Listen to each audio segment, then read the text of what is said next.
Silver just kissed the high 90s. Everyone's staring at that magic number, 100. But here's the part nobody wants to say out loud.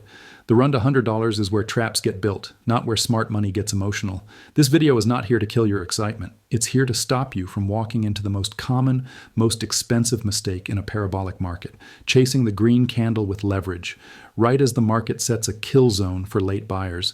So if you're thinking, I'll just buy now and figure it out later, listen closely, because the closer silver gets to $100, the more the game becomes mechanical, and mechanics don't care about your feelings. What's actually happening right now? As we speak, spot has been hovering around the 95-98 area, repeatedly testing the psychological ceiling at $100. That number is not just a price. It's a magnet for headlines, a magnet for retail excitement, and a magnet for option positioning. Here's the reality check in plain English. Paper price is screaming higher.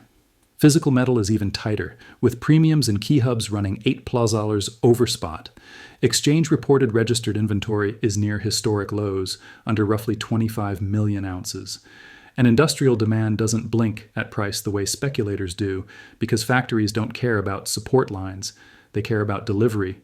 So yes, the bull case is real, but a real bull case does not protect you from a real trap. In fact, it creates the perfect environment for one. The trap, margin bait, plus options wall, plus liquidation cascade. Let me break this down like a story, because this is exactly how it plays out. Step 1, margin bait. Markets love to lure people in at the top with convenience. When long-side margin requirements get cut, it feels like oxygen. It tells the crowd, see, risk is lower. You can hold more, you can buy more contracts, you can lean in. But in a fast market, a margin cut can be the sweetest bait of all because it encourages maximum leverage right under the loudest, most crowded price level, $100. The trap isn't the cut itself. The trap is what it invites, the maximum number of traders taking the maximum risk at the maximum attention point. A quick margin reality example. A standard silver futures contract represents 5,000 ounces. At $100, every single $1 move is $5,000 on that one contract. So when you see a little dip of $3, that's a $15,000 hit. A normal shakeout of $7, that's $35,000. And an ugly cascade of $10, that's $50,000. That's why leverage is so dangerous here. When the chart is calm, it feels manageable. When volatility spikes, it turns into a guillotine. Step 2. The options wall, January 31st. Now add the second ingredient. A massive wall of call open interest expiring on January 31st, 2026. Think of this like a rooftop full of fireworks, and the fuse is time. Options are not just bets. Options are positioning. Options are incentives. When there's heavy call interest stacked near a round number, you get a battle around that level. If silver closes below $100 into expiry, a mountain of those calls expire worthless. And the party that sold those calls keeps the premiums. That is not a conspiracy theory. That's literally how options work. And here's the part most people miss. Option dealers hedge. When price moves toward a strike, hedging flows can push it around like a tide. Near expiry, that tide can turn violent. You can see pinning behavior, price hovering just under the strike, followed by sudden whipsaws as hedges get adjusted. So even if you're not trading options, you can still get hit by the options battlefield. Step 3, the liquidation cascade. Now we combine leverage and time. Retail gets excited. They see $98, they smell $100, and they go all in, not with cash, with margin. Then comes the move that breaks people. A small dip, not a collapse, not a crash, just a sharp push down, sometimes only a few dollars, at the exact moment the market is most leveraged. And because so many traders are overextended, that small dip becomes a chain reaction. Margin calls trigger, forced selling hits, stops get swept, liquidation engines fire automatically, price drops faster than the brain can process. That's why it's called a liquidation trap. It's not meant to destroy the bull market. It's meant to transfer position. It shakes out weak hands so stronger hands can reload. Why this trap is so powerful at $100. Round numbers are emotional. They create crowd behavior, and crowd behavior is predictable. At $100, you'll see 3 types of buyers. The late believer. They didn't buy at $30, $40, $50. But now they finally believe because the chart looks unstoppable. The revenge buyer. They sold too early, or they missed the move, and they try to make it back by buying the top. The leverage sprinter. They want a quick win. They want the screenshot. They want the adrenaline. Those three groups create the perfect pile of dry wood. All it takes is a spark. And here's another psychological weapon. Once $100 prints, people feel safe, like the breakout is confirmed forever. That's when they increase size. That's when they stop using stops. That's when they tell themselves, it can't go back under $100 now. The market loves that sentence. Data that makes this different in 2026. Let's talk about why the upside is real and why the trap is still dangerous. A. Physical premiums. When physical premium stays elevated, like $8 over spot in major hubs, that's the market screaming, delivery matters. Premiums are the real-world tax on metal scarcity. They are the difference between clicking buy and holding an ounce in your hand. B. Inventory drain. When registered stocks get thin, the system becomes sensitive. It doesn't take much to stress delivery expectations. It doesn't take much to force rationing behavior. And it doesn't take much for big buyers to decide, I don't want a promise, I want metal. C. Industrial deficit. A structural annual deficit on the order of a billion-ounce scale demand footprint versus constrained supply means consumption pressure doesn't vanish because the chart gets scary. Solar, electronics, EVs, defense-grade connectors. Buyers even stockpile it today. It isn't a nice-to-have. It's an input. That's why industrial demand is often described as price-insensitive at the margin. If you need it, you pay it. D. Gold-silver ratio collapse. When the gold-silver ratio compresses sharply, like the drop from the 80s toward the high 50s within weeks, it tells you silver is outperforming. That attracts trend followers. And trend followers amplify both the rally and the trap. The delivery now signal. One of the quiet tells in a stressed market is when near-dated demand gets more aggressive. When buyers want metal sooner, not later, you can see it in how contracts get rolled, how spreads behave, and how quickly dips get bought in the front end. You don't need to be a professional to understand the message. Urgency shows up when people care about timing of delivery, not just the price on a screen.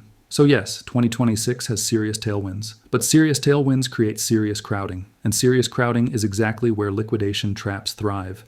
The bait and switch feeling. Here's a pattern markets love. First, tighten conditions when price is rising too fast. Margins get raised, conditions get tougher. Then, loosen conditions right before the crowd piles in. Margins get cut, it feels easier. Then, volatility spikes at the most important time window, expiry, key level, crowded positioning. This is not about politics. This is not about villains. This is about incentives. Exchanges exist to manage risk and protect the system. Large participants exist to manage flows and exploit predictable behavior. Retail exists to get excited and overextend. That's the triangle. Historical parallels. Same movie, new cast. If you want to understand what can happen near a major top or a major shakeout, you don't need to guess, you just need to remember. The 2011 flash crash. Silver surged toward the $50 zone and then got hit with rapid margin hikes. The market didn't discover a new truth overnight. It simply forced a cascade by changing the cost of holding leverage. People who were right about direction got destroyed on timing, and the ones who survived were the ones who weren't forced sellers. The 1980 lesson. When positioning becomes extreme and the system feels threatened, rule changes show up. Restrictions, limits, forced recalibration. Not because somebody hates you, because systems protect themselves. The key point isn't the exact year. The key point is the mechanism. When leverage is high, rule changes act like gravity, and gravity always wins. Don't buy yet doesn't mean don't buy at all. Now listen carefully, because this is where most people misunderstand the warning. Don't buy yet is not a bearish call. It's a timing call. It means don't buy the breakout candle with your emotions. Don't buy the round number with your ego. Don't buy the most crowded moment with maximum leverage. Instead, think like a hunter. A hunter doesn't sprint into the clearing because they heard a sound. They wait for the pattern to reveal itself.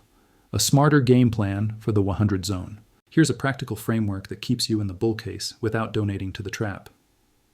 Wait for expiry volatility to pass. The January 31st options window is a natural time for price behavior to get weird. Not because of magic, because of positioning.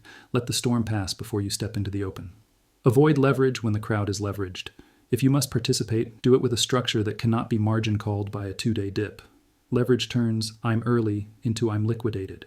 Scale in, don't YOLO in, split your entry into pieces. If silver rips to $102 and keeps going, you still participate. If silver spikes then dips to sweep stops, you have dry powder. Use levels, not hopes. Instead of, I'll buy at $99 because it's going up, define conditions. Buy after the expiry window settles. Buy after a flush shows rejection, wick down, quick recovery. Buy after the market proves support, not just prints a headline number, ADD, a two-close rule. A simple filter. Don't treat a breakout as real until price can hold it. One print over $100 can be a trap candle. Two closes with stability, especially after expiry drama, is harder to fake. Choose your battlefield. If your goal is long-term exposure, you don't need to buy the exact top tick. You need an entry that lets you hold through volatility without panic. The best entries are the ones you can emotionally survive. Watch these three signals. Margin policy changes. Tightening after loosening is a red flag for leverage. Options open interest around round numbers. Walls create battles. Physical premiums and delivery frictions. The real story behind the screen, what this trap looks like in real time. Let me paint the scene. Silver prints 99.60. Social media explodes. People screenshot charts. You hear it's going to $120 next week. Then, out of nowhere, a sharp red candle. It drops $2, $3, $4. Nothing fundamental changed. But liquidation begins. You think, it's just a dip. Then your broker thinks, your margin is insufficient. And your position gets closed at the worst possible price. Minutes later, price stabilizes. Hours later, it starts climbing again. And you realize you weren't wrong about the trend. You were wrong about the timing. That's the trap, not the bull market. The timing. And the cruelty is this. The trap makes you blame yourself because you'll say, I should have held, but you couldn't hold because leverage removed your choice. A 72-hour checklist. So you don't get ambushed. Before you hit buy in the $95, $105 zone, ask yourself these questions. Am I buying because I have a plan? Or because I'm afraid of missing out? If price drops $5 in one session, can I hold without forced selling? If volatility triples into expiry week, am I positioned to survive it? If I'm wrong on timing but right on direction, will my structure let me stay in the game? If the honest answer is no, then the best trade is patience. If you already bought, here's how to not panic sell the bottom. Maybe you're listening to this and thinking, too late. I already bought near the highs. First, breathe. Being early or late doesn't decide your outcome. Your structure decides your outcome. Here's what usually turns a normal pullback into a personal disaster. You oversize, so every red candle feels like a threat to your identity. You watch the 1-minute chart, so your nervous system gets hijacked. You average down with leverage, so a dip becomes a margin call. You swear you're long-term, but your position is built like a day trade. A healthier approach is simple. Reduce the parts of your position that can be forcibly closed. Make sure you can survive a $5 to $10 shakeout without being pushed out of the boat. And if you can't, that's not shame, that's information. Also, don't confuse noise with a broken thesis. In a squeeze-like environment, violent dips are often the cost of admission. The goal is not to predict every candle. The goal is to avoid becoming forced liquidity for someone else. Most important, don't let the market turn you into a hostage. Any position that keeps you awake at night is telling you it's too big. After expiry, look for the tell, a flush that can't stay down. Big volume, a long lower wick, and then a fast reclaim of key levels. That's the market saying the sell-off was liquidation, not a new bear trend. Patience is a position. Stay sharp today. If silver is truly entering a new era, then the best thing you can do is survive the volatility long enough to benefit from it, because the market doesn't reward the most excited buyer. It rewards the buyer who can stay in the game when the screen turns red. So here's your takeaway. The $100 level is not just a milestone, it's a battlefield. Margin cuts can be bait. Options expiry can be a magnet for pinning and sudden dips. And liquidation cascades are how position gets transferred. This is not financial advice. It's a framework for not getting emotionally ambushed. Do your own research, size responsibly, and never risk money you can't afford to lose. If you want, comment one word below. Trap. If you've seen this movie before, or patience, if you're going to let the kill zone pass and then move with control, because silver can be the opportunity of the decade, but only for the people who don't get flushed out at the door.